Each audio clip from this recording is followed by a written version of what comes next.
संभल से आ रही है। संभल में ईद से पहले पुलिस प्रशासन का फैसला आया है। सड़कों छतों पर ईद की नमाज पर रोक लगा दी गई है। ईदगाह मस्जिद में ही ईद पर नमाज की इजाजत दी गई है। पीस कमेटी की बैठक में संभल पुलिस ने यह फैसला लिया है। तो पीस कमेटी की बैठक हुई और उसमें यह फैसला लिया गया है कि सड़कों पर नमाज नहीं होगी, छतों पर नमाज नहीं होगी, ईदगाह में ही और मस्जिद में ही नमाज जो है वो की जाएगी। बड़ी अपडेट हम आपको संभल से बता रहे हैं।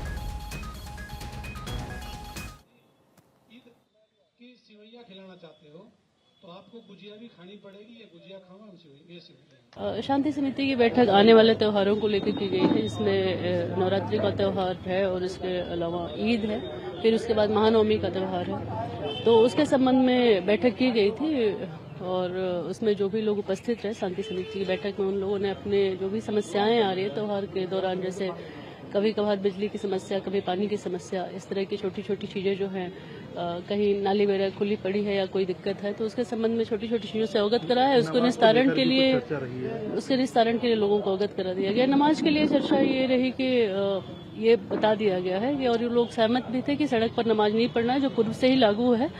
और इसके अलावा माइक या लाउड स्पीकर के प्रयोग के अनुमति की बात हो रही थी, तो उसको डिनाई कर दिया गया है कि अभी तो इस तरह कोई विचार नहीं किया जा रहा है। लखनऊ से हमारे सहयोगी नीलेश जुड़ गए हैं इस खबर को विस्तार देने के लिए। नीलेश, जरा बताइए कि इस फरमान में और क्या क्या कहा गया है। देश के आदित्यनाथ समय समय पर बैठकों के माध्यम से ये निर्देश देते हुए आए हैं कि कोई भी धार्मिक आयोजन हो सड़क पर नहीं होगा, जिससे आम जनता को कोई समस्या का सामना करना पड़े। यही कारण है कि आगामी त्योहार को देखते हुए, चाहे वो ईद की नमाज को लेकर दिशा निर्देश जारी किए गए हैं कि उत्तर प्रदेश में सभी जगहों पर ईद की जो नमाज है वो मस्जिद के अंदर अदा की जाए। उसको लेकर जरूरी दिशा निर्देश जारी किए गए हैं। तमाम जो मुस्लिम धर्मगुरु हैं, मौलाना है, उनके साथ लगातार पुलिस के आलाधिकारी बैठक कर रहे हैं, निर्देश दे रहे हैं कि कहीं पर भी कोई व्यवधान उत्पन्न ना हो। सार्वजनिक जगहों पर कोई भी व्यक्ति नमाज नहीं पढ़ेगा। मस्जिद में समय बदलकर अलग अलग इमाम के माध्यम से नमाज पढ़ाई जाए, ताकि आने जाने वाले लोगों को यातायात में कोई बाधा ना उत्पन्न करते हुए इस त्योहार को सकुशल मनाने के निर्देश जारी किए गए हैं। अगर हम मेरठ की बात करें तो मेरठ में भी इसी तरीके का मामला देखने को मिला है। मेरठ में भी साफ तौर पे मुस्लिम धर्मगुरुओं के साथ, मौलानाओं के साथ बैठक की गई है। बैठक में निर्देश जारी किए गए हैं कि कोई भी व्यक्ति सड़क पर नमाज नहीं पढ़ेगा। नमाज की जो जगह है, ईदगाह है या फिर मस्जिद है, जहां पर इमाम नमाज पढ़ाते हैं, वहीं पर ही नमाज पढ़ने की इजाजत होगी। क्योंकि इससे पहले भी उत्तर प्रदेश के मुख्यमंत्री योगी आदित्यनाथ ने ईद की नमाज को लेकर या जुमे की नमाज को लेकर सख्त निर्देश जारी कर चुके हैं। और जो संवेदनशील इलाके हैं वहां पर जो पैरामिलिट्री फोर्स है उसको तैनात करने के निर्देश दिए गए हैं। सकरी गलियां हैं, वहां पर ड्रोन कैमरों के माध्यम से निगरानी रखी जाएगी, ताकि ईद की जो नमाज है उसको सकुशल संपन्न कराया जाए। क्योंकि मुस्लिम समाज का ये बड़ा त्योहार होता है और ऐसे में मुस्लिम समाज के लोगों को कोई भी समस्या ना हो, उसको देखते हुए ये निर्देश जारी किए गए हैं। उसके अलावा जहां कहीं पर भी नमाज पढ़ाई जाती है वहां पर साफ सफाई के उचित प्रबंध करने के निर्देश दिए गए हैं, बिजली व्यवस्था करने के निर्देश दिए गए हैं, पानी की व्यवस्था करने के निर्देश दिए गए हैं। तो अपने आप में ये बताता है कि उत्तर प्रदेश के मुख्यमंत्री योगी आदित्यनाथ, चाहे वो मुस्लिम समाज के त्योहार हो या हिंदू समाज के त्योहार हो, सभी का ख्याल रखते हुए ये निर्देश जारी करते हैं कि कोई भी अनावश्यक तौर से सार्वजनिक जगहों पर कोई भी धार्मिक कार्य नहीं होगा, जो पहले कभी नहीं हुआ है। और अगर कोई सार्वजनिक जगहों पर धार्मिक कार्य कर रहा है, नीलेश, काफी अहम जानकारी आप दे रहे हैं। आप हमारे साथ बने रहिए। सीधे ग्राउंड जीरो पर चलेंगे संभल से हमारे सहयोगी सद्दाम लाइव जुड़ गए हैं। सद्दाम, इस फरमान के बाद लोगों का रिएक्शन क्या है, क्या कहना है लोगों का, जरा बताइए ग्राउंड पर क्या हालात हैं। विवेक, मैं आपको बताना चाहूंगा, जिस तरह से पीस कमेटी की बैठक हुई है और उस बैठक में कई तरह के निर्णायक इसमें डिसीजन लिए गए हैं, और साथ ही उसमें ये कहा गया है कि आगामी जो अलविदा की नमाज है और जो ईद की नमाज है उसमें खासकर सड़कों पर नमाज नहीं पढ़ी जाएगी। और उसमें बैठक में दोनों ही समुदायों के लोग मौजूद थे। इस समय हम ग्राउंड जीरो पर हैं संभल में, और हमारे साथ अलग अलग समुदाय के लोग भी हमारे साथ मौजूद हैं। उनसे हम पूछना चाहेंगे आखिर वो इस तरह के बयान को और जो प्रशासन ने जो निर्णय लिया है उसको किस तरह से देखते हैं। हाजी जी, संभल में आपने राजनीति भी की है। जिस तरह से अभी एडिशनल ने कहा है कि ईद की नमाज सड़कों पर नहीं पढ़ी जाएगी, शासन प्रशासन की यही मंशा है, इसको किस तरह से लेते हैं? बहुत अच्छी पहल है ये, पहले से ही गाइडलाइन बनी हुई है। सार्वजनिक जगह जो रास्ते वास्ते हैं उसमें नमाज नहीं पढ़नी चाहिए। जो अंदर मस्जिद है उसमें ही नमाज पढ़ने की परेशानी होती है जी। कुछ और लोग भी हैं, उनसे भी पूछते हैं। उदयवीर हमारे साथ हैं। किस तरह से इस बयान को देखते हैं आप? अभी होली भी गई है, होली को लेकर भी काफी कंट्रोवर्सी रही। अब ईद है, ईद को लेकर इस तरह से बयान आया है कि नमाज अंदर ही पढ़ी जाएगी। प्रशासन के इस फैसले को किस तरह से देखते? ये रमजान माह है, ये पाक मतलब इसको जो है साफ सुथरी जगह में ही पढ़नी चाहिए। मेरे हिसाब से जो है मस्जिद के अंदर ही नमाज पढ़नी चाहिए, रास्ते में नहीं पढ़नी चाहिए। ये बिल्कुल प्रशासन का जो अच्छा है।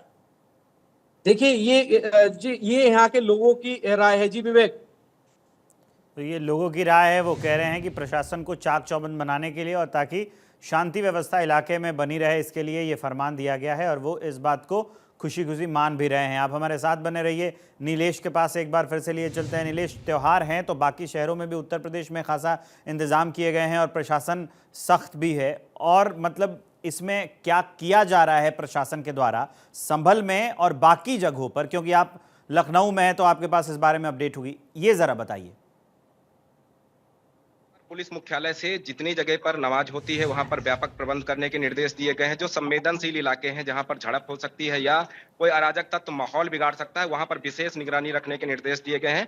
उसके अलावा पुलिस मुख्यालय में एक अलग से टीम तैनात की गई है जो सोशल मीडिया पर विशेष नजर रखेगी कि सोशल मीडिया के माध्यम से कोई अराजक तत्व माहौल बिगाड़ने की कोशिश ना कर सके, जिससे जो मुस्लिम समाज का बड़ा त्योहार है ईद, उसमें पढ़ी जाने वाली नमाज में कोई खलल उत्पन्न हो। उसके अलावा उत्तर प्रदेश के मुख्यमंत्री योगी आदित्यनाथ ने साफ तौर पर कहा कि धार्मिक आयोजन किसी भी प्रकार का, चाहे वो नमाज पढ़ने का मामला हो या फिर दूसरे जो आयोजन सड़क पर होते हैं, बेवजह अगर उनकी वजह से जाम लगता है या कोई ऐसी स्थितियां उत्पन्न होती हैं जिसमें वाद विवाद हो सकता है, तो ऐसी परिस्थितियों से निपटने के लिए सख्त निर्देश दिए गए हैं। जो भी इन निर्देशों का पालन नहीं करेगा उसके ऊपर कार्रवाई करने के निर्देश भी दिए गए हैं। खासतौर पर अगर हम संवेदनशील इलाकों की बात करें, लखनऊ की बात करें, तो पुराना लखनऊ है जहां बड़े पैमाने पर जो नमाजी हैं वो ईद अदा करने के लिए मस्जिदों में पहुंचते हैं, ईदगाह पहुंचते हैं। उसके अलावा वहां पर संवेदनशील जगह है तो वहां पैरामिलिट्री फोर्स को तैनात करने के निर्देश दिए गए हैं। अलीगढ़ है, अलीगढ़ में भी पहले से ही तमाम जो है पीस कमेटियों की बैठकें हो चुकी हैं, मुस्लिम धर्मगुरुओं के साथ बैठक हुई है, संभ्रांत लोगों के साथ बैठक हुई है ताकि ईद की जो नमाज है उसको सकुशल संपन्न कराया जाए। उसके अलावा वाराणसी है, प्रयागराज है, उसके अगर हम बात करें तो गोरखपुर है, ये तमाम ऐसे जिले हैं जहां पर बड़े पैमाने पर पुलिस फोर्स को तैनात किया गया है। संभ्रांत लोगों के साथ बैठकें चल रही हैं, पीस कमेटी की बैठकें हुई हैं, मुस्लिम धर्मगुरुओं के साथ बैठकें हुई हैं, ताकि कहीं से कोई भी अराजक तत्व अगर माहौल बिगाड़ता है तो उसके ऊपर सख्त कार्रवाई करने के निर्देश उत्तर प्रदेश के मुख्यमंत्री योगी आदित्यनाथ ने दिए हैं। और इसका मॉनिटरिंग करने की जिम्मेदारी उत्तर प्रदेश के डीजीपी प्रशांत कुमार और एडीजीएलओ एसटीएफ चीफ अमिताभ एस को दी गई है। तो कहीं ना कहीं इन तमाम चीजों को देखें तो धरातल पर भी तैयारियां दिखाई देती हैं। लगातार जो पुराने लखनऊ का इलाका है या अलीगढ़ है, मेरठ है, आगरा है, वाराणसी है, प्रयागराज है, ये ऐसे जनपद हैं जहां पर पुलिस की जो टीमें हैं वो भ्रमणशील हैं, संभ्रांत लोगों के साथ बैठकें कर रही हैं। दोनों धर्मों के लोगों को एक साथ बैठाकर बातचीत की जा रही, कहीं से कोई भी नई परंपरा शुरू ना हो उसको लेकर भी विशेष ख्याल रखे जा रहे हैं। क्योंकि हाल ही की अगर हम बात करें तो होली का त्योहार संपन्न हुआ है। होली के त्योहार में उत्तर प्रदेश के अंदर कहीं भी कोई ऐसी खबर नहीं आई जिससे ये कहा जा सके कि जो गंगा जमुनी तहजीब की मिसाल उत्तर प्रदेश के लिए दी जाती है वो कहीं बिगड़ी हो। कहीं ना कहीं उसी तरीके से ईद की जो नमाज है उसको भी सकुशल संपन्न कराने के दिशा निर्देश जारी किए जा चुके हैं। ठीक है नीलेश, आप हमारे साथ बने रहिए। सद्दाम भी हमारे साथ संभल से बने हुए हैं। प्रशासन ने क्या कुछ ऐसी की हैं बैठकें, जैसा कि नीलेश बता रहे हैं कि प्रशासन के लोग, पुलिस के लोग, वहाँ के जो स्थानीय नेता या फिर जो लोग करते हैं नेतृत्व, उनसे क्या बैठक करके बातें हुई हैं? जी विवेक, सवाल दोबारा दोहराइएगा। क्या प्रशासन ने स्थानीय नेतृत्व से बातचीत की है, इसमें हामी भर दी गई है? जी प्रशांत, मैं आपको बताना चाहूंगा, जिस तरह से आज पीस कमेटी की संभल कोतवाली के अंदर बैठक हुई थी उसमें अलग अलग धर्मों के सभी धर्मगुरुओं को बुलाया गया था और साथ ही जो स्थानीय लोग हैं, जो राजनीति स्थानीय लोग जुड़े हुए हैं, जो राजनीति से जुड़े हुए हैं, उन लोगों को भी उस बैठक में बुलाया गया था और उन लोगों की जो समस्याएं हैं उन समस्याओं को सुना गया और उसके बाद जो प्रशासन को अपनी बात कहनी थी उन लोगों के बीच में वो बात कही गई और जिन लोगों की आपत्तियां थी उन आपत्तियों को भी सुना गया। तो दोनों ही समुदायों से आपसी सहमति के बाद ये निर्णय लिया गया कि जो आगामी अलविदा, जो कि आखिरी जुमा है इस माह रमजान का, उसमें जो नमाज होनी है और जो आगामी ईद की नमाज होनी है और खासकर ईदगाह को लेकर उसमें जो नमाज अदा की जाएगी, उसमें ये निर्णय लिया गया कि कहीं भी कोई सड़क पर नमाज नहीं पढ़ेगा, इसकी अनुमति नहीं दी जा सकती है।